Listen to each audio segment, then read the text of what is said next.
Recording in progress. Baik, sebelum memulai presentasi pada hari ini, izinkan saya mengucapkan salam terlebih dahulu. Om Swastiastu. Perkenalkan, kami dari kelompok 1 akan membahas materi mengenai Financial Performance Measure of IT, di mana kami akan berfokus pada PT Mandiri dengan investasi TI yang dimiliki, yaitu Livin by Mandiri. Sebelum lebih lanjut, mungkin kami akan memperkenalkan diri terlebih dahulu. Bisa dilanjutkan slide-nya.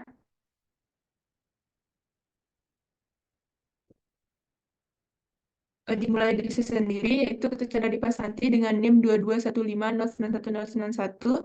Silakan rekan saya, Angga. Perkenalkan, nama saya Ika Dwi Angga Satyananda dengan NIM 2215091060. Oke, dilanjutkan oleh Dewa, silakan. Perkenalkan, nama saya Dewa dengan NIM 221501101. Dan dilanjutkan oleh rekan saya terakhir, kita dipersilakan. Baik, perkenalkan nama saya Nikoma Anggita Juliantini dengan NIM 2215091107. Oke, bisa dilanjutkan. Oke, pada presentasi pada profitability measure ini akan membahas tentang dua pengukuran, yaitu return on equity dan revenue growth. Pada Livin by Mandiri, seperti yang kita ketahui, Livin by Mandiri ini merupakan investasi TI yang dimiliki oleh perusahaan PT Bank Mandiri Persero. Bisa dilanjutkan, kita.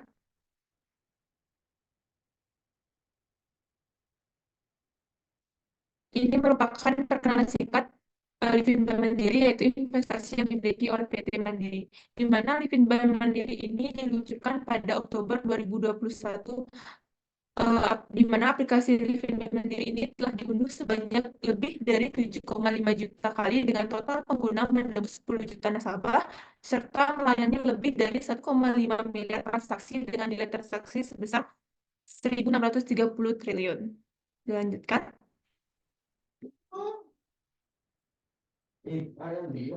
Akan terjadi dua pengukuran pada presentasi ini, yaitu return on equity yang akan dijelaskan oleh Dewa. Untuk kesempatan akan saya berikan kepada Dewa, silakan. Baik, terima kasih atas waktunya. Jadi sini saya akan menjelaskan mengenai return on equity atau agar lebih mudahnya disebut sebagai ROE, di mana ROE ini merupakan rasio profitabilitas yang digunakan perusahaan untuk menentukan seberapa efektif mereka menghasilkan laba dari modal yang mereka gunakan. Di mana tujuan ROE ini akan mengukur efisiensi perusahaan dalam menghasilkan laba dari modal yang disediakan oleh pemegang saham. Di mana semakin tinggi ROE, maka semakin efisien perusahaan dalam menggunakan modal untuk menghasilkan laba sebesar mungkin. Next slide.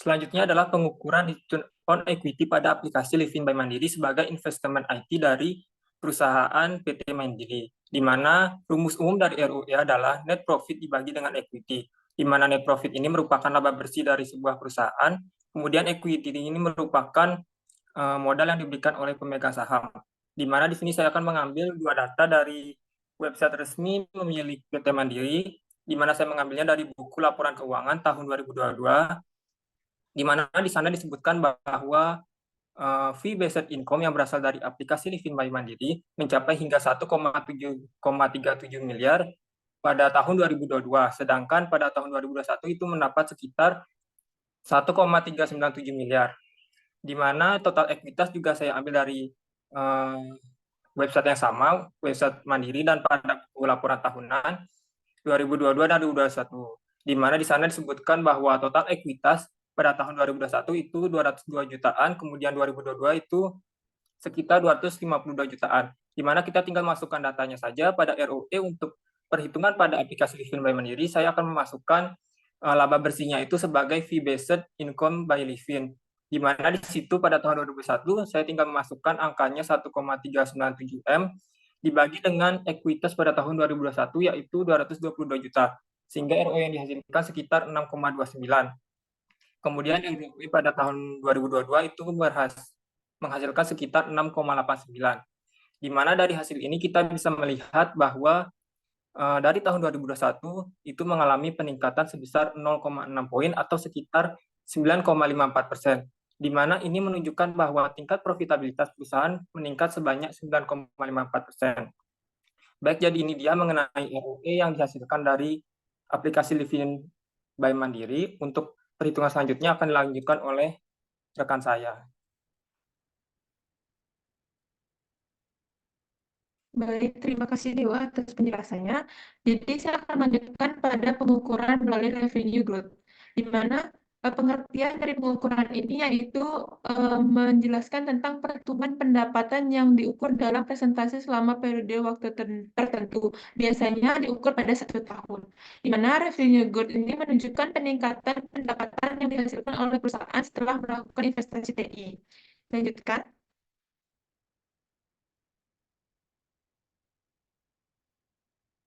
Di sini bisa teman-teman lihat terdapat rumus pengukuran pada revenue growth. Seperti yang diketahui, Bank Mandiri berinvestasi dalam aplikasi Livin by Mandiri pada tahun 2020. Pada tahun 2021, Bank Mandiri resmi mencatat peningkatan pendapatan sebesar 8% dari aplikasi Livin by Mandiri.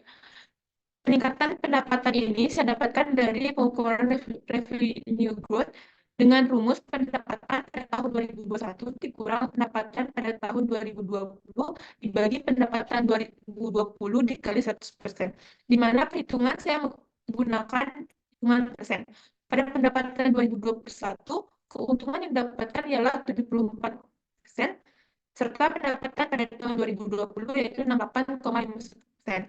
Dibagi dengan pendapatan tahun 2020, 68,51% dikali 100% mendapatkan hasil 8%. Perhitungan ini saya dapatkan data secara langsung pada website resmi PT Mandiri. Lanjutkan.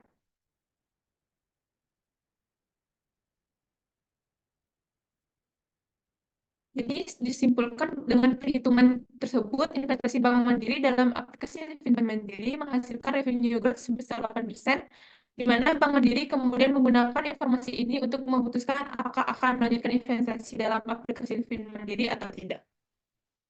Lanjutkan, Anggita. Jadi setelah dua pengukuran tadi, kita lanjut pada materi berikutnya, yaitu efficiency measure, di mana dalam hal ini terdapat dua pengukuran, yaitu sales by total asset serta inventory turnover, yang akan dijelaskan oleh Angga dan Anggita. Untuk waktu dan kesempatan saya persilakan.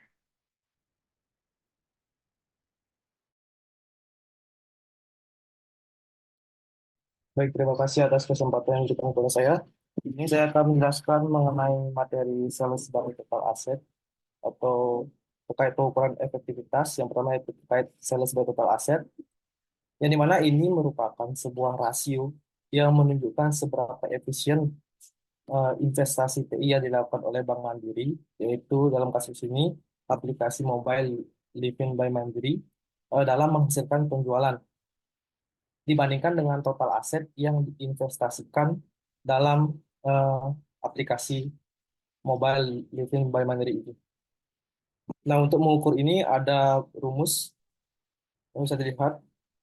Untuk mengukurnya yaitu di mana pendapatan dari Livin by Mandiri itu dibagi dengan total aset yang diinvestasikan. Di sini ada beberapa penjelasan, yaitu yang pertama terkait pendapatan Livin by Mandiri ini itu dari berbagai sumber, di antaranya termasuk biaya transaksi, pendapatan bunga, dan biaya layanan. Yang dapat diperoleh dari laporan keuangan Bank Mandiri atau sumber seperti lainnya. Kemudian yang terakhir ada total investasi dalam Livin by Mandiri, di mana ada total dana yang digunakan untuk mengembangkan, meluncurkan, dan memelihara aplikasi termasuk biaya software, hardware, infrastruktur, dan sumber daya lainnya.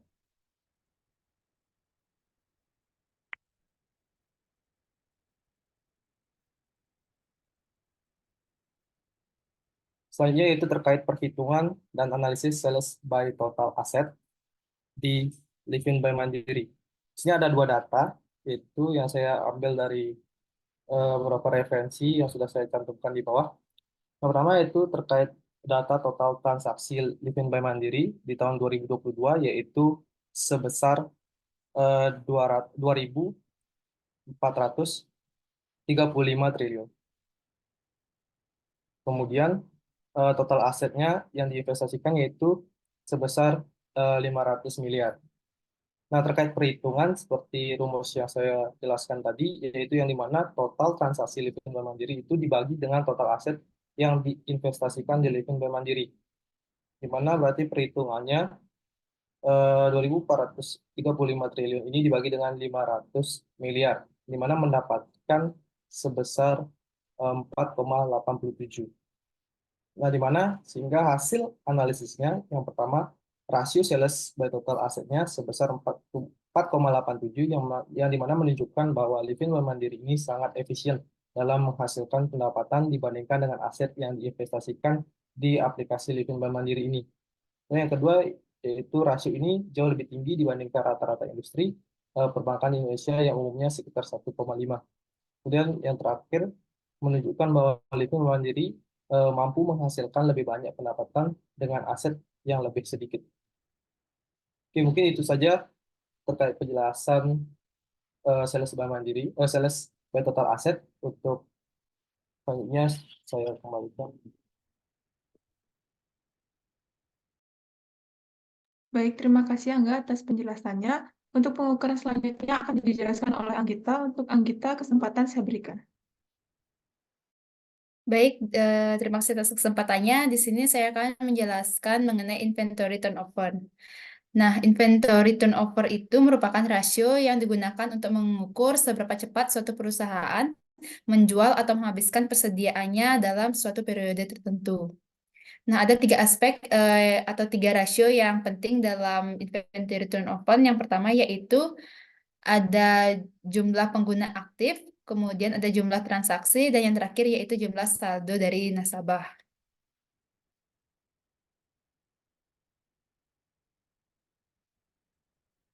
Nah, dari ketiga rasio tersebut, kita dapat mencari rasio yang dapat digunakan pada Livin Bank Mandiri, di mana yang pertama yaitu rasio konversi pengguna.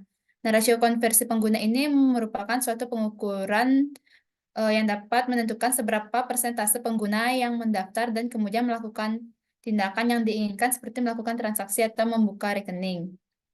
Nah, rasio konservasi pengguna ini dapat dianalisis dengan rumus di mana jumlah pengguna yang melakukan tindakan atau jumlah pengguna yang mendaftar dikalikan dengan 100%. Nah, rasio yang kedua yaitu rata-rata transaksi per pengguna.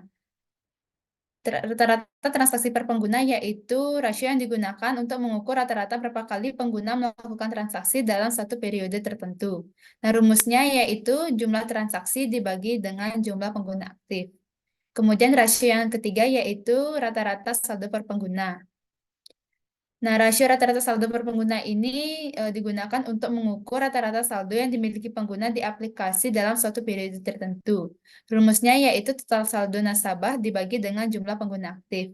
Dan rasio yang terakhir yaitu rasio biaya akuisisi pengguna.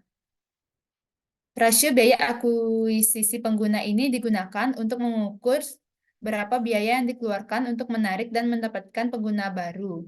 Nah, rumusnya yaitu total biaya pemasaran dan akuisisi dibagi dengan jumlah pengguna baru. Nah, itu tadi materi yang dapat saya jelaskan. Saya kembalikan ke moderator. Baik, terima kasih kepada semua rekan-rekan yang sudah menjelaskan materi pemaparan tadi. Di sini dapat saya simpulkan bahwa investasi Livin Bank Mandiri yang diterapkan oleh PT Mandiri mendapatkan keuntungan atau mengalami peningkatan dalam pendapatan, di mana sebelumnya pada tahun 2020 ke bawah PT Mandiri belum menggunakan investasi TI, dan setelah menggunakan investasi TI, PT Mandiri mengalami peningkatan pada pendapatan. Oleh karena itu, saya membuka sesi tanya jawab kepada teman-teman. Jika ada pertanyaan, bisa disampaikan pada kolom komentar, dan kami akan membalas pada kolom komentar. Itu saya tutup presentasi ini. Sebelumnya saya mengucapkan terima kasih banyak, dan mohon maaf bila terjadi kesalahan pada pengucapan kata. Saya tutup dengan cara Santi. Om Santi Santi Santi Om. Terima kasih.